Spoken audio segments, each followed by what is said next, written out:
All right, hey, this is Jim again. I haven't done one of these in a while, but we're out here on the back of this house project, 646 25th Street.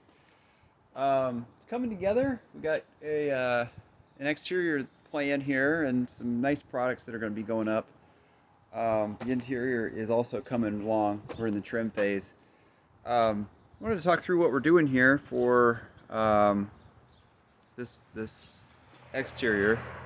And if you see here, it's a tie-back around the entire thing. There's going to be paneling around the base of this thing. And then you see these columns are going to be decorative columns, and we're putting stucco on them. So you've got the watertight stuff underneath. All the windows are sealed. And it looks like we got to get some tape down there a little bit. But the metal lath goes on, and we're still kind of hammering some of the lath in place to the columns, but I think it's going to be a really nice look.